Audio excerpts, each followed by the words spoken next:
அடுத்தபடியாக சிபிஐஎம்எல் கட்சியின் மாநில குழு உறுப்பினர் தோழர் கோபால் அவர்கள் உரையாற்றுவார்.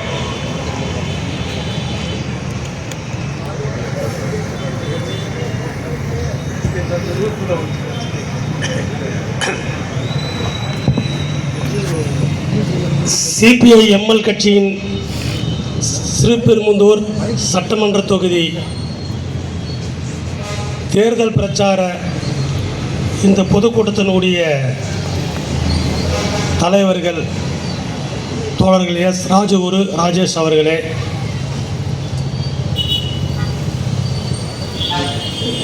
எனக்கு முன்னால் பல்வேறு விஷயங்களை பேசி அமர்ந்திருக்கின்ற எல்டியூசி ஏஎஸ்எஸ்னுடைய சட்ட ஆலோசகரும் சிபிஐஎம்எல் கட்சியினுடைய மாநில நிலைக்குழு உறுப்பினருமான தோழர் எஸ்கே அவர்களே, இறுதியாக பேச இருக்கின்ற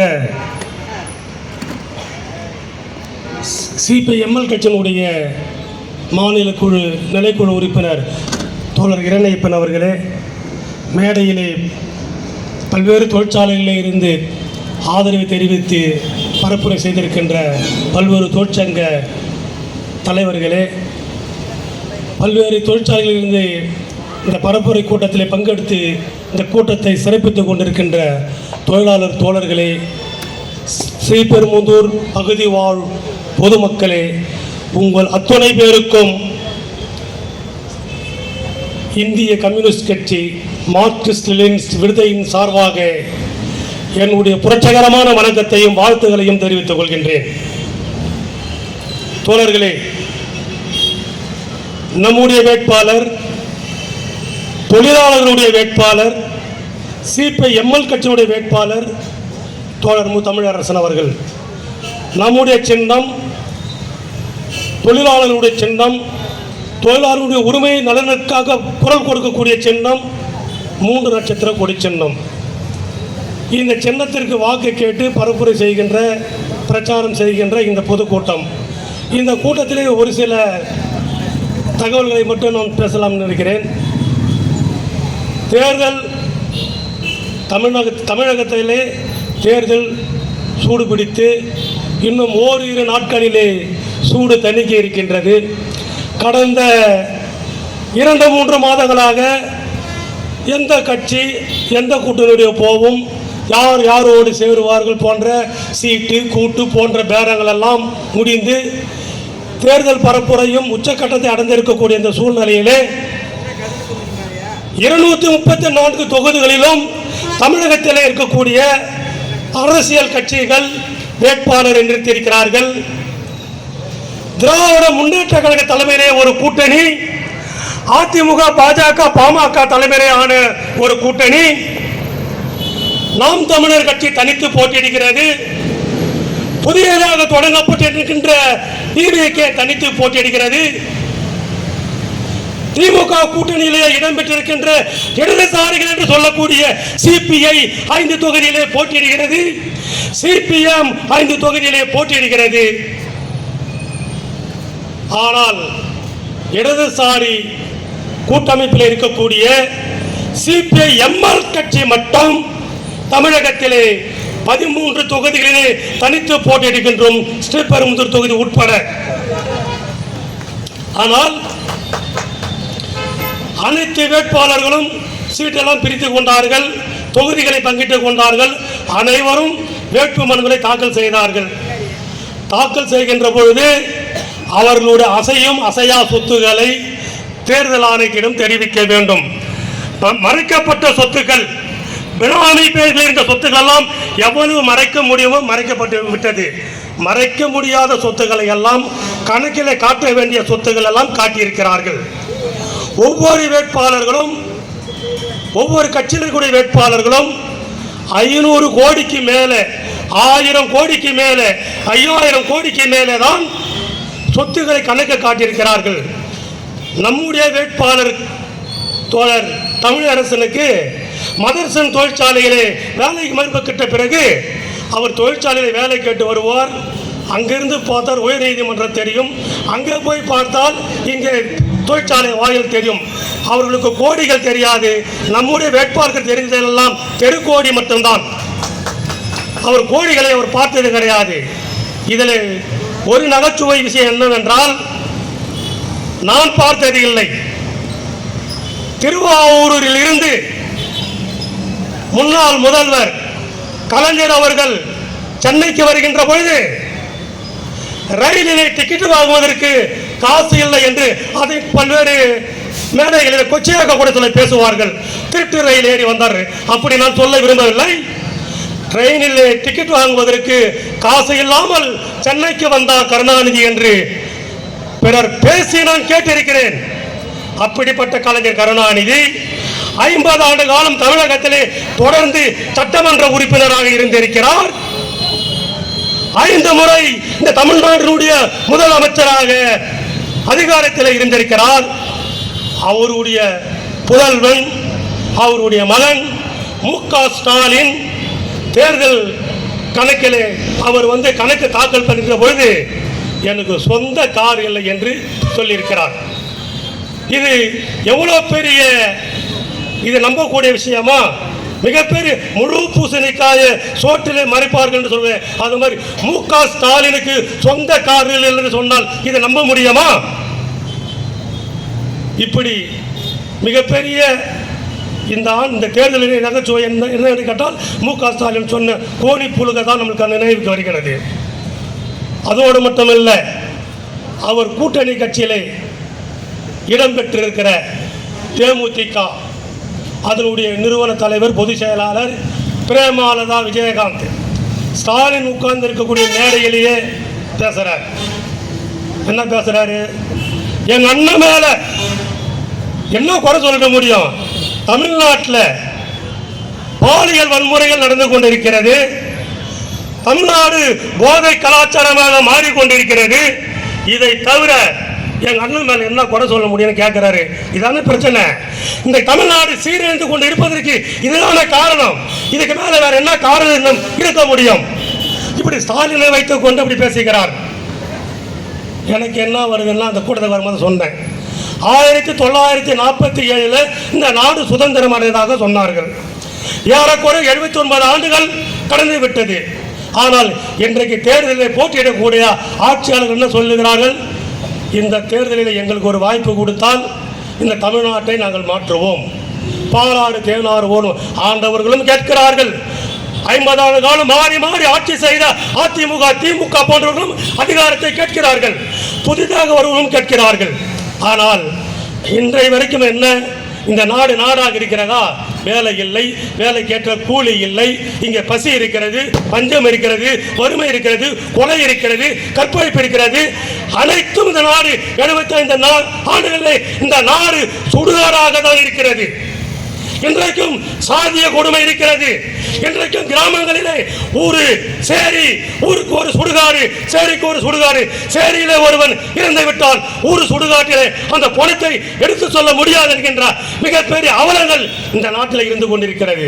ஆனால் இது இப்படிப்பட்ட நிலைமை இருந்து கொண்டிருக்கிற இந்த தேர்தலை கூட, இவ்வளவு பிரச்சனை இருக்கும்போது கூட இந்த அரசியல் கட்சிகள் எல்லாம் என்ன சொல்லுகிறார்கள்?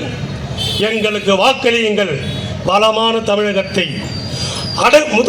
அடக்குமுறை இல்லாத ஒரு முதலாளித்துவ அடக்குமுறை இல்லாத தொழிலாளர்களே, தொழிலாளருடைய நலன்களுக்காக, சட்டங்களுக்காக, தொழிலாளருடைய சட்டங்கள் எளிதாக தொழிலாளர்கள் பயன்பெறக்கூடிய வகையிலே நாங்கள் சட்டங்கள் ஏற்றுவோம், இது தொழிலாளர்களுக்கான ஆட்சி நடத்துவோம் என்று அப்படியெல்லாம் யாரும் வாக்குறுதியெல்லாம் கொடுக்கவில்லை. தொழிலாளர் நலனை பற்றி அதில் இல்லை, விவசாய நலனை பற்றி இல்லை, வேலைகளை பற்றி இல்லை, இந்த தமிழ்நாட்டினுடைய எதிர்காலத்தை பற்றி இல்லை, மாணவர்களை பற்றி அக்கறை இல்லை. ஆனால் இலவசங்களை வாரி வாரி வழங்குகிறார்கள். ஏற்கனவே அதை பற்றி நிறைய தோழர்கள் பேசிவிட்டார்கள். புதியதாக கட்சி தொடங்கியிருக்கிற விஜய் கூட அவர் ஒன்றும் ஆட்சியில் அமரவில்லை. அவர் ஒன்று சொல்லுகிறார், தீய சக்தியை அகற்ற வேண்டும், அதற்கு நான் வந்திருக்கிறேன், நான் தான் தூய சக்தி. தூய சக்தி தான். இன்றைக்கு கூட பெருவாரியான அவருக்கு ரசிகர்கள் மாவட்டந்தோறும் பல்லாயிரக்கணக்கான தமிழ்நாடு முழுக்க பல லட்சக்கணக்கான ரசிகர்கள் இருக்கிறார்கள். அதை யாரும் தவிர்த்து விட முடியாது. அது யதார்த்தமாக இன்றைக்கு நாம் பார்க்கிறோம். காவல்துறை கூட கூட்டத்தை கட்டுப்படுத்த முடியவில்லை. ஸ்டாலின் கூட்டத்தில் அப்படி சொல்லவில்லை, எடப்பாடியார் கூட்டத்தில் சொல்லவில்லை. ஆனால் விஜய் கூட்டத்தை என்னால் கட்டுப்படுத்த முடியவில்லை என்று காவல்துறை ஒற்றுக்கொள்கிறது. ஆனால் அந்த அளவுக்கு ரசிகர்கள் கூட்டம் இருக்கிறது. ஆனால் அவர் அரசியலுக்கு வந்திருக்கிறார். அவர் கூட ஏன் இலவசத்தை அறிவிக்க வேண்டும்? அது என்னமே தெரியல. இளைஞர்கள் மத்தியில், அது குறிப்பாக பெண்கள் மத்தியில், ஒரு திருமணமாகாத இளைஞர்கள் மத்தியில், இளம் பெண்கள் மத்தியில் ஒரு அவாரன்ஸ் இருக்கிறது. எங்கள் வீட்டில் இருக்கிறது என்ன ஒன்று கேட்குது, எங்கள் வீட்டில் 2 கேட்குது. போன வருஷம் நீ சொன்னது ஓட்டு போட்டேன், இந்த வருஷம் நான் சொல்கிறது ஓட்டு போட்டியான்னு என்ன கேட்டுச்சு. என் பொண்ணு யாருக்குன்னு கேட்குறேன். இந்த வருஷம் விசில் ஒரு ஓட்டு போட்டிருக்கு என்ன கேட்குது. அப்படின்னா பெண்கள் மத்தியில் ஆலைகளில் வேலை செய்கிற பெண்களாக இருக்கட்டும், கல்லூரியில் படிக்கிற பெண்களாக இருக்கட்டும், குடும்ப பெண்களாக இருக்கட்டும், அது என்னமோ ஒரு விஷயங்கள் இருக்குது. ஆனாலும் இன்றைக்கு அவரும் தேர்தல் களத்தில் இருக்கிறார். அவரும் இலவசங்களை அறிவித்து வருகிறார். இலவசங்களை அறிவிக்காமல் எங்களுக்கு ஒரு வாய்ப்பு தாருங்கள், நாங்கள் ஆட்சிக்கு வந்தால், ஆட்சிக்கு வரமாட்டோம், எங்களுக்கு வாக்களித்தால் தொழிலாளர்களுக்கு போராடுகின்ற பொழுது இந்த தொழிலாளருடைய போராட்டத்தை அடக்குகின்ற ஒடுக்குகின்ற ஆளும் வர்க்கத்துக்கு எதிராக ஆலைகளில் வாயிலாக நாங்கள் போராடுவதற்கு, எதிர்த்து குரல் கொடுப்பதற்கு சட்டமன்றத்துக்கு உள்ளேவும் சட்டமன்றத்தை வெளியேவும் எங்களுக்கு ஒரு வாய்ப்பு தாருங்கள், மாற்றத்திற்காக வாய்ப்பு தாருங்கள், மாற்றி வாக்களியுங்கள், 3 நட்சத்திர கொடிக்கு வாக்களியுங்கள், எம்எல் கட்சிக்கு ஒரு வாய்ப்பு தாருங்கள் என்றுதான் தமிழ்நாட்டிலே 13 தொகுதிகளை போட்டியிடுகின்றோம். அதில் குறிப்பாக ஸ்ரீபெரும்புதூர் தொழிலாளர்கள், வேலை மறுக்கப்பட்ட ஒரு தொழிலாளி, தொழிலாளர்களுக்காக போராடக்கூடிய ஒரு தொழிலாளி. எந்த கட்சியும் எல்லா வேட்பாளையும் பார்த்து பாரு, ஒரு தொழிலாளரை, ஒரு வேலை மறுக்கப்பட்ட ஒரு தொழிலாளரை ஒரு நிறுத்தியிருக்கிறது சொன்னால் அது தமிழ்நாட்டில் ஒரு புரட்சிகரமான கட்சி, நக்சல்வாதி பாரம்பரியத்தில் வந்த கட்சி, மார்க்சிஸ்ட் லெனினிஸ்ட் கட்சியை தவிர வேறு கட்சி இல்லை என்பதை நம்மால் மாறுதட்டி சொல்ல முடியும். அப்படிப்பட்ட மார்க்சிஸ்ட் லெனின் கட்சியுடைய வேட்பாளர் தோழர் தமிழரசன் அவர்களுக்கு 3 நட்சத்திர கொடிச்சின்னத்திலே வாக்களிக்க வேண்டும் என்று ஸ்ரீபெரும்புதூர் தொகுதி வாழக்கூடிய வாக்காளர் பெருமக்களும் வியாபார பெருமக்களையும் வாக்கு கேட்டு உங்களுக்கு வணக்கம் சொல்லி விடைபெறுகிறேன். நன்றி தோழர்களே. தோழர் கோபால் அவர்கள் அவருடைய இள வயதில் வண்டலூர் ஜூவில் தான் வேலைக்கு போனார். தோழர் இரணீப்பன் தோழரும் அவர் 2 பேரும் வண்டலூர் ஜூவில் வேலை செஞ்சு சங்கம் ஆரம்பித்த காரணத்துக்காகவே வழக்கு போட்டு சிறையெல்லாம் சென்று கிட்டத்தட்ட 30 வருஷம் வழக்கு நடத்தி ரிட்டையர்ட் ஆகிற வயசில் போய் மறுபடியும் வேலைக்கு போய் அந்த அரியர் சீரியஸ் பேக்கேஜ் எல்லாம் வாங்கி இன்றைக்கி 2 பேருமே ரிட்டையர்ட் ஆகி இன்றைக்கி நம்மளுடைய கட்சி பணிகளில் தொழிலாளர்களுடைய போராட்டங்களை ஒன்று திரட்டுவதில் முன்னணியாக பங்காற்றுகிறார்கள். அந்த வகையில் தோழர் இரணீப்பன் அவர்கள் பேசி முடிக்குமாறு கேட்டுக்கொள்கிறேன்.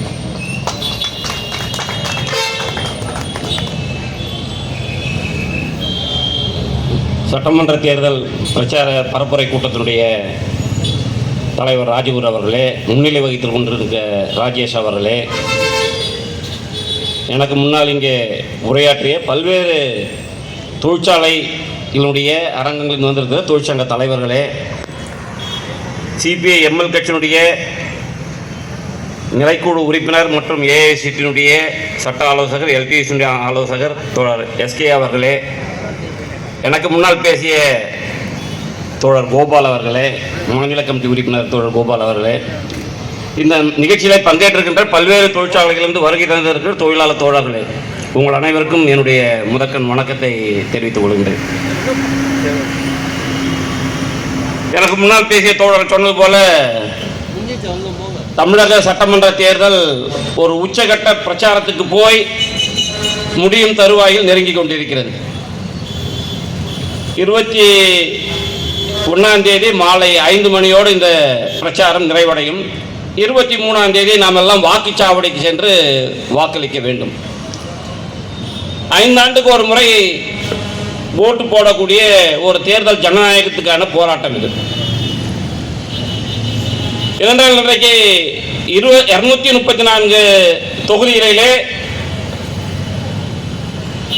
பல்வேறு கட்சிகள் கூட்டணி அமைத்துக் கொண்டு இந்த தேர்தலிலே போட்டியிடுகிறார்கள்.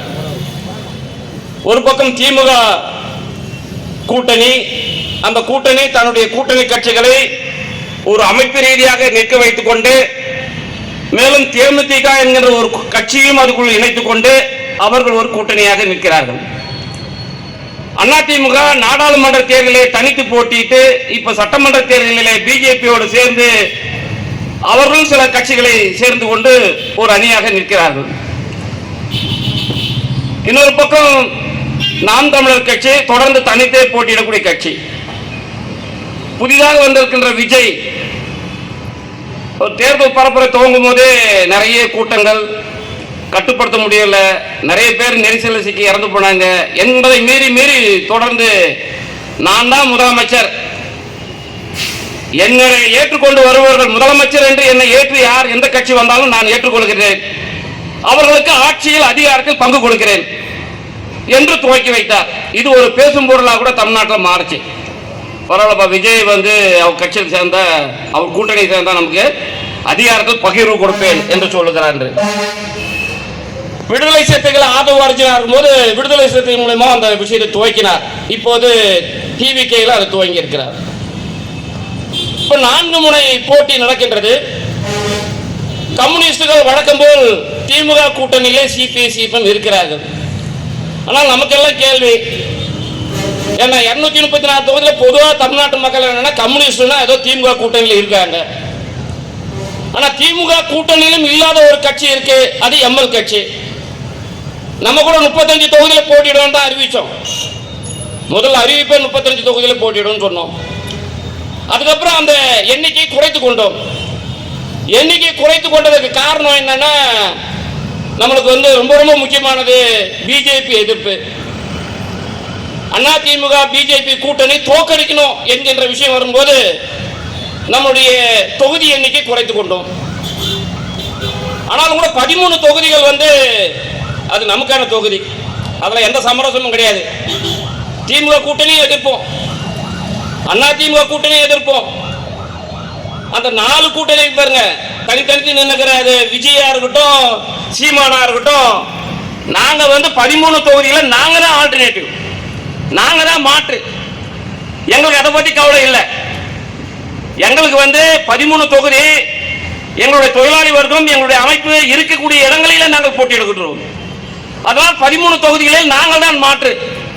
உண்மையான அரசியல் மாற்று என்றால் அது கம்யூனிஸ்டுகள் தான் என்கின்ற அடிப்படையில் நிற்கிறோம். இதனால தமிழக மக்கள் மத்தியில் தொகுதியில் பிரச்சாரம் போகும்போது கேட்குறாங்க, நீங்க தான் திமுக கூட்டணியில் இருக்கிறீங்களே அப்படின்னு கேட்குறாங்க. இல்லை இல்லை, தேர்தல் கூட்டணியில் நாங்கள் இல்லை. ஆனால் அதே சமயத்தில் 13 தொகுதியில் நாங்கள் போட்டியிட்டாலும் நாங்கள் போட்டியிடாத தொகுதிகள் எல்லாம் திமுக கூட்டணி வேட்பாளர்களை தான் ஆதரிக்கிறோம். அதுல குறிப்பாக இடதுசாரி கட்சிகளுக்கு முன்னுரிமை கொடுக்கின்றோம், விடுதலை சிறுத்தை கட்சிக்கு முன்னுரிமை கொடுக்கின்றோம். திமுக கூட்டணி 13 தொகுதிகளை தாண்டி 234 தொகுதிகளிலும் 13 தொகுதிகளை தாண்டி எல்லா தொகுதியிலும் திமுக கூட்டணி ஆதரிக்கிறோம். வாக்கு செலுத்த வேண்டும் என்று சொல்லுகின்றோம், மக்களுக்கு அறைகோல் விடுக்கிறோம். என்ன காரணம்? இது ஒன்றும் குழப்பம் இல்லை. நாங்க செம்மல் கட்சி தெளிவாக இருக்கின்றோம். நாங்க நிக்கிற இடத்துல நாங்க தான் மாற்று. நாங்க நிற்காத இடத்துல பிஜேபி அதிமுக கூட்டணி தோற்கடிக்க வேண்டும், அதனால் திமுக கூட்டணியை ஆதரிக்க வேண்டும், அதுக்கு வாக்களிக்க வேண்டும் என்று சொல்லுகின்றோம். அதுக்கு மிக அடிப்படையான காரணம் என்னன்னா, பிஜேபியுடைய அபாயம், ஆர்எஸ்எஸ் அபாயம், ஒரு பாசிச நிகழ்ச்சி நிரலை இன்றைக்கு இந்தியாவிலே அமல்படுத்திக் கொண்டிருக்கிறது. தொழிலாளர் சட்டத்தை திருத்தலாம், விவசாயிகள் சட்டத்தை திருத்தலாம், எல்லா வகையிலும் தொழில் மக்கள் விரோத, தொழிலாளர் விரோத, பெண்கள் விரோத ஒரு ஆட்சி நிகழ்ச்சி நிரல் இன்றைக்கு இந்தியாவிலே அரங்கேறிக் கொண்டிருக்கு. இப்ப சமீபத்தில் தோழர் சொன்னது போல அரியானாவில், ஊட்டியில மதர்சனோட ஒரு சம்பந்தப்பட்ட ஒரு தொழிற்சாலையில கூலி உயர்வுக்கான ஒரு போராட்டத்தை நடத்துறாங்க. அந்த போராட்டத்தை மத்திய ராணுவ படை கொண்டு ஒடுக்கிறதுக்கு முயற்சி எடுக்கிறாங்க. ஆனா உறுதிமிக்க போராட்டம் நடத்தி அந்த போராட்டத்தில் அந்த தொழிலாளர்கள் வெற்றி பெற்றிருக்கார்கள். பிஜேபியுடைய அரசாங்கம் இன்றைக்கு இந்திய நாடு ஒரு மதச்சார்பற்ற நாடு. இங்க இந்து, முஸ்லிம், கிறிஸ்தவர்கள் என்று அனைத்து மக்களும் சகோதரத்துவமாக வாழக்கூடிய ஒரு மதச்சார்பற்ற அரசியலமைப்பு சட்டம் இருக்கிறது. ஆனால் அந்த அரசியலமைப்பு சட்டத்தை இன்றைக்கு சீர்குலைக்கின்ற வகையிலே இன்றைக்கு பிஜேபியுடைய ஆட்சி எல்லா வகையிலும் கடந்த 5 ஆண்டு இருந்தா மறுபடியும் ஆட்சிக்கு வந்துட்டா மறுபடியும் தொடரான் என்கின்ற நிகழ்ச்சி நிரல் என்பது ஒரு மதச்சார்பற்ற அரசு என்பதை கேள்விக்குறியாக்குள்ள இதை இந்துத்துவ நாடு, இந்துக்களின் நாடு என்று சிறுபான்மை மக்களுக்கு எதிராக எல்லா வகையிலும் மிக மோசமான ஆட்சியை இன்றைக்கு பிஜேபி நடத்தி கொண்டிருக்கிறது. அந்த வகையில் நாம் பிஜேபி எதிர்ப்பு அதோடு சேர்ந்து கொண்டிருக்க அதிமுகவை எதிர்ப்போம். ஏன்னா அதிமுக வெற்றி பெறுவது என்றால் அது பிஜேபி வெற்றி பெற்றதாக தான் தமிழ்நாட்டில் நுழையிறதுக்கான விஷயம் வரும். அதிமுக பிஜேபி கூட்டணி என்பது தோற்கடிக்கப்பட வேண்டும் என்பதிலே மார்க்சிஸ்ட் லெனினிஸ்ட் கட்சி தெளிவாக இருக்கிறது. சரி, ஸ்ரீபெரும்புதூர் தொகுதி எடுத்துக்குவோம். ஸ்ரீபெரும்புதூர் தொகுதி மூலதனம் குவிந்த பகுதி. பல்வேறு தொழிற்சங்க போராட்டங்களை நடத்தி கொண்டிருக்கிறோம். மதரசனில் போராட்டம் நடத்துவோம். பல்வேறு பழிவாங்க நடவடிக்கைகள் தான் நம்முடைய வேட்பாளர் நிற்கிற தோழர் தமிழரசன் அவர்கள் ஒரு பாதிக்கப்பட்ட தொழிலாளியாக வேட்பாளராக நிறுத்தியிருக்கிறோம். ஷான்மினாவில் போராட்டம். இன்றைக்கு ஸ்ரீபெரும்புதூரில் பல்வேறு தொழிற்சாலைகளே சிபிஎம்எல் கட்சி, ஏஐசி தொழிற்சங்கம், எல்டிசி சார்பாக கடந்த 5 ஆண்டுகளாக பல்வேறு போராட்டங்களை நடத்தி கொண்டிருக்கிறோம். இங்கே சாம்சங் தொழிற்சாலையில் நடந்த போராட்டம் உங்களுக்கு தெரியும். இப்ப கூட சமீபத்தில் இந்த தேர்தல் நேரத்தில் முத்துக்குமாரை கைது செய்து சிறையில் வைத்து நேற்று முன்னால் தான் அவரை வெளியே விடுதலை பண்ணியிருக்காங்க. ஜாமீனில் வெளியே வந்திருக்காரு. பல்வேறு பழக்குகளை ஜோடித்து உள்ளே தள்ளி இருக்கிறார்கள். எஸ்எச் எலக்ட்ரிக்கன் அதில் ஏற்பட்ட போராட்டத்தின் விளைவாக அவரை கைது பண்ணியிருக்கிறார்கள். இப்படி தொழிலாளி வர்க்கத்துக்கான ஒரு தொகுதியாக மூலதனத்துக்கு எதிரான ஒரு போராட்டம் நடத்தக்கூடிய களமாக ஸ்ரீபெரும்புதூர் இருக்கிறது. ஸ்ரீபெரும்புதூரில் யாரெல்லாம் வேட்பாளர் நிற்கிறாங்க? திமுக கூட்டணியிலே காங்கிரஸ் நிற்கிறது. அதிமுக கூட்டணியிலே பழனி நிற்கின்றார். அதேபோல் டிவிகேவும் நிற்கிறாங்க, நாத்தாக்காவும் நிற்கிறாங்க. ஆனால் இந்த தொகுதியை பொறுத்தளவுக்கு, ஸ்ரீபெரும்புதூர் தொகுதியை பொறுத்தளவுக்கு ஒரு மாற்று அரசியலை முன்வைக்கிறோம். இங்க திமுக கூட்டணி தோற்படைப்பதை பற்றி எங்களுக்கு கவலை இல்லை. அதிமுக தோற்பதை பற்றி கவலை இல்லை. மற்ற அணிகள் தோற்பதை பற்றி கவலை. ஆனால் நாங்கள் தான் மாற்று தொழிலாளி வர்க்கத்துக்காக போராடக்கூடிய கட்சி நாங்கள் தான். தொழிலாளிக்காக போராட்டத்திலிருந்து வந்து தேர்தலில் நிற்கிறோம். எனக்கு முன்னால் தோழர் சொன்னது போல இன்னைக்கு கோடிகள் புரளுகிறது தேர்தல் பிரச்சாரத்திலே. ஆனால் எங்களிடம் கோடிகள் கிடையாது. தொழிலாளர் மத்தியிலே நிதி வசூல் செய்து இந்த பிரச்சார இயக்கத்தை நடத்தி கொண்டிருக்கின்றோம். 13 தொகுதிகளிலும் நாங்கள் தான் மாற்று என்று அரசியலை முன்வைக்கின்றோம். ஏனென்றால் நாங்கள் 13 தொகுதிகளிலும் திமுக கூட்டணி வேட்பாளர்கள் எதிர்த்தான் நாங்கள் களத்தில் இருக்கின்றோம். இதில் அரசியல் சமரசம் இல்லை. நாங்கள் நிற்கக்கூடிய தொகுதிகளிலே நாங்கள் தான் மாற்று என்கின்ற அரசியலை முன்வைக்கின்றோம். இந்த கூட்டத்துக்கு வரது முன்னாடி சலூன் கடையில் ஒருத்தரோடு பேசணுமோ சொன்னார், கம்யூனிஸ்ட்லாம் முதல் மாதிரி அவ்வளோ பலமாக இல்லையே, ரொம்ப பலவீனம். நீங்கள் நிறைய உள்ளூர் பிரச்சனை பேச மாட்டேன்றீங்க. நீங்கள் வேற வேற அகில இந்திய அளவில் இல்லை உலக அளவில் இருக்கிற பிரச்சனைலாம் நிறைய பேசுறீங்க அப்படின்னு சொன்னார். நாங்கள் இன்னைக்கு 5 ஆண்டுகளில் பல்வேறு மக்கள் பிரச்சனைகளை, தொழிலாளர் பிரச்சனைகளை போராட்டம் நடத்திய இயக்கம் கம்யூனிஸ்டுகள் தான். இதை நீங்க மறக்க முடியாது. ஆனா உலக அளவில் இருக்கிற பொருளாதார விஷயங்களையும் தட்டி கேட்கக்கூடிய இயக்கமாக கம்யூனிஸ்ட் இயக்கம் இருக்கு. ஈரானுக்கு அமெரிக்கா போர் நடக்குதுன்னா அது ஏதோ நமக்கு சம்பந்தம் இல்லை என்று இருக்க முடியாது. ஏன்னா நம்ம வீட்டு கதவு தட்டுது, அங்க கேஸ் இல்ல, பெட்ரோல் இல்ல, உணவகங்கள் மூடப்படுகிறது. இப்போ போர் எங்கே நடக்குது, ஆனா இங்கேயே நம்ம வீட்டு கதவு தட்டுது. அப்போ பொருளாதாரம் என்பது உலகளாவிய எல்லா வகையிலும் பல்வேறு நாடுகளை சேர்ந்திருக்க விஷயம். அமெரிக்க அதிபர் ட்ரம்ப் மிகப்பெரிய சர்வாதிகாரியாக இன்றைக்கு வலம் வந்து கொண்டிருக்கின்றார். நம்முடைய மோடி அதுக்கு துணை போய் கொண்டிருக்காரு. இப்போ தொகுதி மறுசீரமைப்புன்னு ஒன்று அவசரமா தேர்தல் நடத்தல் கொண்டு வர வேண்டிய அவசியம் என்ன இருக்கு மோடிக்கு? ஆனா இன்னைக்கு அசிங்கப்பட்டாரா இல்லையா? பாராளுமன்றத்தில் தோல்வி அடைந்ததா இல்லையா? அந்த மசோதாவை நிறைவேற்ற முடியவில்லை என்கிற விஷயம் வருகிறதா?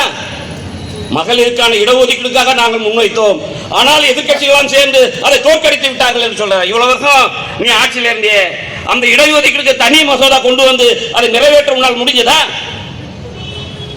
ஆனால் இவையெல்லாம் எல்லா வகையிலும் மக்களுடைய தொழிலாளர்களுடைய பிரச்சனைகளை கண்டுகொள்ளாத ஒரு பாசிச நிகழ்ச்சி நிரலை இந்தியாவில் அமுல்படுத்திக் கொண்டிருக்கின்ற பாரிச பிஜேபி RSS அகற்றப்பட வேண்டும். கருத்தியல் அரசியல் ரீதியான பிரச்சனை இது. ஏன்னு சொன்னா இன்னைக்கு பிஜேபியுடைய RSS கருத்தியல் தொழிலாளி வர்க்கத்துக்கு எதிரானது, விவசாயிகளுக்கு, உழைக்கும் மக்களுக்கு எதிரானது, கார்ப்பரேட் முதலாளியுடைய நலனுக்கானது. முதல்ல ஒரு காலத்தில் டாடா பிர்லா பத்தி சொல்லுவாங்க. இதை இன்னைக்கு இப்போ யாரை பேசுறாங்க? அதானி அம்பானி பத்தி பேசுறாங்க. மோடியோட நண்பர்கள் அவர்தான் இன்றைக்கு மிகப்பெரிய உலக பணக்காரர்களாக இருக்காங்க. இன்றைக்கு கார்ப்பரேட் முதலாளிகளுடைய அரசாக இன்றைக்கு மோடி அரசாங்கம் செயல்பட்டு கொண்டிருக்கிறது. உழைக்கும் மக்களுடைய நலன் இன்றைக்கு காவு கொடுக்கப்பட்டிருக்கிறது. எல்லா வகையிலும் தொழிலாளர் நல சட்டங்களும் விவசாயிகளுடைய நல சட்டங்கள் எல்லாமே இன்றைக்கு மாற்றி அமைக்கப்பட்டது. முதலாளிகளுக்கு ஆதரவாக, கார்ப்பரேட் முதலாளிகளுக்கு ஆதரவாக தான் சட்ட திருத்தங்களை கொண்டு வருகிறார். இவ்வளவு மத்தியில் தான் நாம் இந்த பிஜேபி அதிமுக கூட்டணியை தமிழ்நாட்டில் தோற்கடிக்க வேண்டியது மிகப்பெரிய கடமை. ஏன்னா பிஜேபியால் ஒன்றும் பண்ண முடியல. அவன் தனித்து நின்றுலாம் வர முடியாது. திராவிட கட்சிகளுடைய முதுகில் ஏறி உட்கார்ந்து கொண்டு எப்படி ஆட்சி அதிகாரத்தில் வரலாம் என்பதுதான் பிஜேபியோட திட்டமாக இருக்கிறது. பாராளுமன்ற தேர்தலில் தனித்து போட்டியிட்டு அதிமுக தோற்றது, பிஜேபி தோற்றது. முழுமையாக திமுக கூட்டணி வெற்றி பெற்றது பாராளுமன்ற தேர்தலில். இதை கணக்கில் எடுத்துக்கொண்டுதான் அவர்கள் கூட்டணி அமைத்துக் கொண்டு இன்றைக்கு சட்டமன்ற தேர்தலில் எப்படியாவது ஆட்சி அதிகாரத்துக்கு வந்து விடலாம் என்று நினைக்கிறார்கள். CPI-ML கட்சியை பொறுத்தளவுக்கு தோழர்கள் சொன்னது போல ஒரு காலத்தில் தேர்தலை புறக்கணித்த கட்சி. நாம் இந்த தேர்தல் கூட்டணியோடு, திராவிட கட்சிகளோடு நாம் கூட்டணி அமைத்த கட்சி அல்ல. பீகாரிலே கூட்டணி அமைச்சிருக்கிறோம், ராஷ்டிரிய ஜனதாவில் கூட்டணி அமைச்சிருக்கிறோம். அங்கே 2 பாராளுமன்ற உறுப்பினர்களை நாம் பெற்றிருக்கிறோம், 2 சட்டமன்ற உறுப்பினர்களை பெற்றுக்கின்றோம். கூட்டணி வேண்டாம் என்பதல்ல, கூட்டணி என்றால் சுயமரியாதை கௌரவத்தோடு இருக்கக்கூடிய கட்சி ML கட்சி. அதனால தான் நம்மளோட கூட்டணியும் வரமாட்டாங்க, நம்மளையும் கூப்பிட மாட்டாங்க. நம்ம தனித்து நிற்கின்றோம். தனித்து நிற்கின்ற அரசியலில் நிச்சயமாக தமிழ்நாட்டு அரசியலில் 13 சட்டமன்ற தொகுதிகளிலே நம்முடைய தொழிலாளி வர்க்கத்தினுடைய அரசியலை உயர்த்தி பிடிக்கின்றோம். அங்கே திமுகவை விமர்சிக்கின்றோம். ஆனால் அதே சமயத்தில் 13 சட்டமன்ற தொகுதிக்கு அப்பாற்பட்ட தொகுதியிலே பிஜேபி வரக்கூடாது, அதிமுக வரக்கூடாது என்பதற்காக திமுக கூட்டணி கட்சிகளுக்கு வாக்களிக்க வேண்டும் என்று கேட்டுக்கொள்கின்றோம். அந்த அடிப்படையில் ஸ்ரீபெரும்புதூர் சட்டமன்ற தொகுதியிலே தொழிலாளி வர்க்கத்தினுடைய வேட்பாளராக நிற்கின்ற மதரசன் நிர்வாகத்தால் பழிவாங்கப்பட்ட தோழர் தமிழரசன் அவர்களுக்கு 3 நட்சத்திர கொடி சின்னத்திலே வாக்களிக்க வேண்டும். வரப்போற 2-3 நாட்கள் நம்முடைய பிரச்சாரம் இருக்கிறது.